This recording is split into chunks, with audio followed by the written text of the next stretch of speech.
আবু বকর সিদ্দিক রাদিয়াল্লাহু তাআলা চোখ বেয়ে বেয়ে পানির ফোঁটাগুলা গরম গরম বেয়ে বেয়ে পড়তে লাগলেন।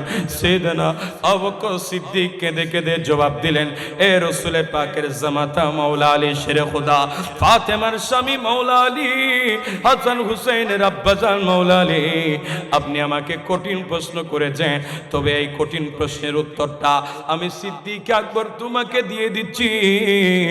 এ মাওলা আলী, আমি যখন দুনিয়া থেকে চলে যাব, আল্লাহ যখন আমাকে ইন্তেকাল দান করবেন, আমার নূরানি লাশ মুবারকটা তোমাদের কাঁধে করে নিয়া আবার নবীর রওজা শরীফের দরজার সামনে গিয়ে রাখবা, আমার নবীর রওজা শরীফের দরজার সামনে গিয়ে রাখবা। সাইয়েদনা আবু বকর সিদ্দিক রাদিয়াল্লাহু তাআলা আনহু আমার নবীরে কেমন ভালোবেসেছেন জানেননি? তারিখুল খুলাফার ভিতরে আল্লামা জালালউদ্দিন সুয়ুতি আলাইহি রাহমা নোট করেছেন, আমার নবী যখন দুনিয়ার জমিন থেকে যখন বিদায় নিলেন, পর্দা করলেন, সাহাবীদের চোখ থেকে যখন পর্দা করে রওজায়ে পাকের জিন্দেগিতে চলে গেলেন, নবীর সাহাবীরা পাগল পাড়া হয়ে গেছিল, দিওয়ানা দিওয়ানা হয়ে গেছিল। এক একজন সাহাবী খানা ছেড়ে দিয়েছে, ফিনা ছেড়ে দিয়েছে, ঘুম ছেড়ে দিয়েছে, পরিবার থেকে দূরে গিয়ে নবীর জন্য বিরহের কান্না করতেন, বিরহে কান্না করতেন। নবী আপনাকে না দেখে মদিনা শরীফে কোথাও আমাদের শান্তি লাগে না। মদিনা শরীফে নানা সেখানা চিনারা দৌড়াতেন, নবী ছাড়া কিছু ভালো লাগে না, নবী ছাড়া কিছু ভালো লাগে না। এমনিভাবে আমার নবীর সাহাবী সাইয়েদনা সিদ্দিক আকবর রাদিয়াল্লাহু তাআলা আনহু বলে, নবী যখন যখন দুনিয়ার জমিন থেকে আশিকদের চোখ থেকে যখন পর্দা করলেন, নবীকে দেখতেছে না। সাইয়েদনা সিদ্দিক আকবর রাদিয়াল্লাহু তাআলা আনহু বলে, পাগলের মতো বাসা হয়ে গেছে, পাগলের মতো বাসা হয়ে গেছে। ইনি বলেন, হে আমার নবীর সাহাবীরা শুনে নাও, আমি সিদ্দিক আকবর হয়তো আর দুনিয়ার জমিনে বেশি দিন বাঁচবো না। আমার নবীর সাহাবীরা সিদ্দিক আকবরকে বলেন, হে নবীর সাহাবী সিদ্দিক আকবর, আপনি যদি চলে যান, আমরা কাকে নিয়ে বাঁচবো, আমরা কাকে নিয়ে থাকবো? আমি দেখেছি আমার নবী আপনাকে ছাড়া কোথাও একটা কদম দিতেন না, কোনো কিছু জানতে চাইলে আপনাকে ছাড়া জানতেন না। এ নবীর সাহাবীরা, আমি বেশি দিন বাঁচবো না, আমি বেশি দিন বাঁচবো না বলে, ইয়া সিদ্দিক আকবর, আপনি কেন বাঁচবেন না, আপনি কেন বাঁচবেন না, আপনি কেন বাঁচবেন না? আল্লাহ নবীর সাহাবী সিদ্দিক আকবর বলেন, এই নবীর সাহাবীরা, এই নবীর প্রেমিকেরা, তোমরা কি জানো না আমার চোখের মনি নয়নার তারা, হৃদয়ের প্রশান্তি আমার দয়াল নবী আমার সামনে না, আমার নবীকে দেখি না, আমার নবীকে দেখতে পারি না, নবী ছাড়া কি করে থাকবো, নবী ছাড়া কি করে বাঁচবো, নবী ছাড়া তো আমি সিদ্দিক আকবর কিছু বুঝি না। এক পর্যায়ে সিদ্দিক আকবর বলে একদম দুর্বল হইতে লাগলেন, দুর্বল হইতে লাগলেন, দুর্বল হয়ে যেতে লাগলেন। সাইয়েদনা সিদ্দিক আকবর বলেন, একদিন আমার নবীর জলিল কদর সাহাবী খলিফাতুল মুসলিমিন ফারুক আজম উসমান গনি জিন্নুরাইন মাওলায়ে কায়নাত শেরে খুদা আলী মারতুজাকে ঘরের মধ্যে ডাক দিলেন, এ নবীর সাহাবীরা, জলিল কদর সাহাবীরা, জান্নাতি সাহাবীরা, আজকে আসো, তোমাদেরকে আমি সিদ্দিক আকবর কিছু ওসিয়ত করে যায়, নবীর পাগল কিছু ওসিয়ত করে যায়। বলে ওসিয়তটা কি? বলে ওসিয়তটা হলো, এ আমার নবীর সাহাবীরা শুনে নাও, আমার ওসিয়তটা হলো, আমি যদি ইন্তেকাল হয়ে যায়, এ আলী, আমি আপনাকে ওসিয়ত করছি, আপনি রসুলে পাকের জামাতা, রসুলে পাকের নয়নের মণি, ফাতেমার স্বামী, হাসান হুসাইনের আব্বাজান, বেলায়েতের সম্রাট হিসাবে আপনাকে ঘোষণা করেছেন।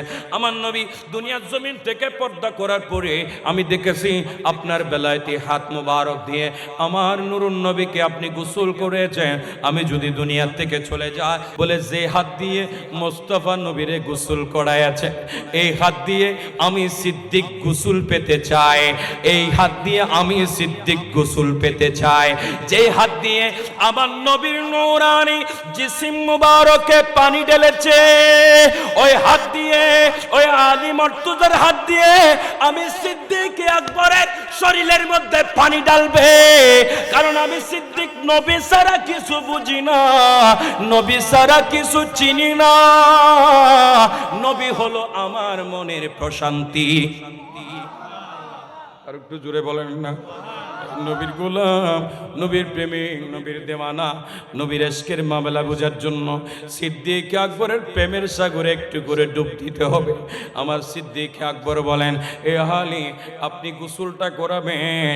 হে ফারুকে আজম, হযরতে ফারুকে আজম রাদিয়াল্লাহু তাআলা আনহু, আমি দেখেছি আপনার হাত মুবারক দিয়ে আমার দয়াল নবীকে আপনি কাফন মুবারকটা পরিয়েছেন, কাফিন মুবারকটা পরিয়েছেন। আমি সিদ্দিক আকবরের ইরাদা হলো আমাকে আপনার হাত দিয়ে আমাকে কাফন মুবারকটা পরাবেন। এই উসমান গনি জিন্নুরায়, আমি দেখেছি আপনি হলেন দুই নূরের অধিকারী। সুবহানাল্লাহ বলেন না? কয় নূরের অধিকারী? আমার নবী যখন ওই রওজা শরীফে ঘুমিয়ে আছেন, রাখতেছিলেন, আপনার হাত দিয়ে রেখেছিলেন, এই উসমান গনি আপনার হাতটা দিয়ে আমাকে আমার কবর শরীফের ভিতরে রাখবেন।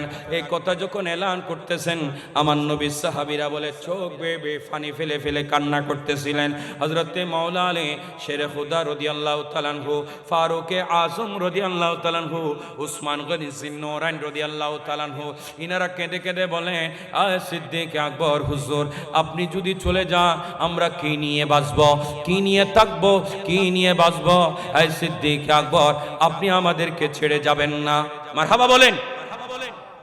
আপনি আমাদেরকে ছেড়ে যাবেন না। আপনি যদি চলে যান আমরা কি নিয়ে থাকব? আপনার ভিতরে রসুল পাকের আদর্শ আমরা দেখতে পাই। আমরা নবীকে হারানোর পরে নবীর দরবারে গেলে যেভাবে আমরা মেহমান নেওয়াজি পেতাম, আপনার কাছে আসলো আমরা তেমনি ভাবে মেহমান নেওয়াজি পাই, আদর পায়, সান্ত্বনা পায়। আমাদের অন্তরের ভিতরে দুঃখ আসলে, আপনার কাছে আসলে আমাদের দুঃখগুলা কোথায় যেন চলে যায়। হুজুর আপনি চলে যাবেন না, আমাদেরকে এতিম করবেন না।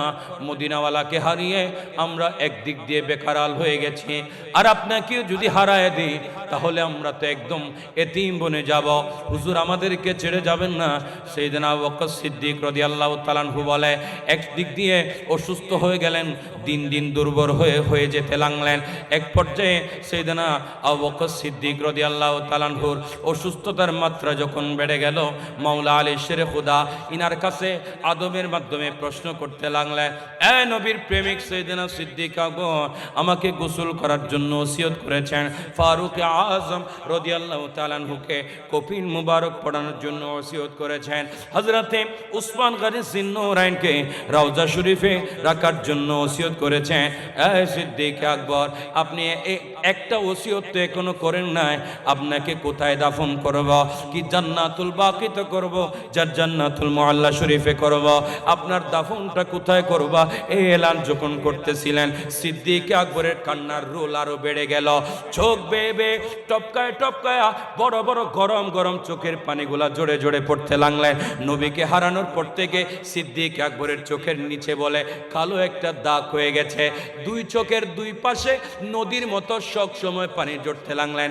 পানি জড়তে জড়তে জড়তে জড়তে জড়তে জড়তে একদম বলে কালো দাগ হয়ে গেছে। আমার নবীর সাহাবীরা প্রশ্ন করতেন, হুজুর আপনি নামাজে যতক্ষণ থাকেন ততক্ষণ কাঁদেন না, নামাজ থেকে ফারেক হয়ে যাওয়ার পরে আপনি এত কাঁদেন কেন? বলে আমার কলবটা, আমার রুহটা নবী ছাড়া কিছু বুঝে না, নবী ছাড়া কিছু বুঝে না। যখন মদিনার রাস্তায় বের হয়, আমি সিদ্দিক আকবর ডানে বামে সামনে পিছনে একটু দীর্ঘ শ্বাস নিয়ে তাকায়, যদি মদিনাওয়ালা নবীর চেহারা মুবারক একবার যদি কোন রকমের দেখতে পাইতাম তাহলে কত শান্তি লাগতো। নবীর বিরহের ব্যথা আমার চোখ বেয়ে বেয়ে পানি পড়তেছিলেন। সাইয়েদনা আবু বকর সিদ্দিক যখন এই প্রশ্ন যখন করলেন, সাইয়েদনা আবু বকর সিদ্দিক রাদিয়াল্লাহু তাআলা আনহু চোখ বেয়ে বেয়ে পানির ফোঁটাগুলা গরম গরম বেয়ে বেয়ে পড়তে লাগলেন। সাইয়েদনা আবু বকর সিদ্দিক কেঁদে কেঁদে জবাব দিলেন, এ রাসূল পাকের জামাতা মাওলা আলী শেরে খুদা, ফাতেমার স্বামী মাওলা আলী, হাসান হুসাইনের আব্বাজান মাওলা আলী, আপনি আমাকে কঠিন প্রশ্ন করেছেন, তবে এই কঠিন প্রশ্নের উত্তরটা আমি সিদ্দিক আকবর তোমাকে দিয়ে দিচ্ছি। এ মাওলা আলী, আমি যখন দুনিয়া থেকে চলে যাব, আল্লাহ যখন আমাকে ইন্তেকাল দান করবেন, আমার নূরানি লাশ মুবারকটা তোমাদের কাঁধে করে নিয়া আবার নবীর রওজা শরীফের দরজার সামনে সামনে গিয়ে রাখবা, আমার নবীর রওজা শরীফের দরজার সামনে গিয়ে রাখবা। আমি সিদ্দিক আকবর তো নবীর কদম বা কদম গোলামি করেছি, সারা জীবন গোলামি করেছি। আমি সফল ব্যবসায়ী ছিলাম, ব্যবসার সয় সম্পত্তি আমি নবীর কদমে কোরবানি করে দিয়েছি। আমি নবীর জন্য দিবানা হয়ে গেছি। মাকে কোরবানি করে দিলাম, বাবাকে কোরবানি করে দিলাম, সন্তানকে কোরবানি করে দিলাম। এই নবীর সাহাবীরা আমার লাশ মুবারকটা নবী রওজা শরীফের সামনে গিয়ে রাখবা। আমার নবীকে ডাক দিবা, একবার ডাক দিবা, দুইবার ডাক দিবা, তিনবার ডাক দিবা। তিনবার ডাকের মধ্যে যদি আমার নবী রওজা শরীফ থেকে যদি কোনো এলান না করে, কোনো আওয়াজ না দেয়, তাহলে আমাকে মুসলমানদের কবরস্থান জান্নাতুল বাকি শরীফে দাফন করবা, জান্নাতুল বাকি শরীফে দাফন করবা। যারা মক্কা শরীফ, যারা মদিনা শরীফ গিয়েছে, ওই জান্নাতুল বাকি শরীফ যারা জিয়ারত করে, এই জান্নাতুল বাকি শরীফে আমার নবীর ১৬ লক্ষ সাহাবায়ে কেরাম শুয়ে আছে। আর একটু জোরে বলেন না। সাহাবীরা কাঁদতেছেন, সিদ্দিক আকবর কাঁদতেছেন। এটা প্রেমের ওয়াকিয়া। হায় হায়, ইনারা কত দামি, কত মর্যাদাবান। ইনারা দুনিয়ায় থাকতে জান্নাতি হয়ে গেছেন। সুবহানাল্লাহ বলেন না। দুনিয়ায় থাকতে জান্নাতি হয়ে গেছেন। এই মাওলা আলী শের খুদা রাদিয়াল্লাহু তাআলা আনহু আমাকে নবীর কদম মুবারকে গিয়ে রাখবা, নবীকে ডাক দিবা। নবী যদি রওজা পাক থেকে আমাকে যদি গ্রহণ না করে, এলান না করে, তাহলে আমাকে জান্নাতুল বাকি শরীফে দাফন করে দিবা। মাওলা আলী শের খুদা রাদিয়াল্লাহু তাআলা আনহু যখন সিদ্দিক আকবরের ইন্তেকাল হয়ে গেল, ওনার ওসিয়ত মোতাবেক গোসল করানো হলো, কাফিন মোবারক পরানো হলো, খাটিয়ার মধ্যে তোলা হলো। জলিল কদর সাহাবীরা চোখের পানি ফেলে ফেলে ফেলে ফেলে ফেলে ফেলে নবীর গোলামকে নবীর রওজা শরীফের দিকে নিয়ে যাওয়া হচ্ছিল, নিয়ে যাচ্ছিলেন।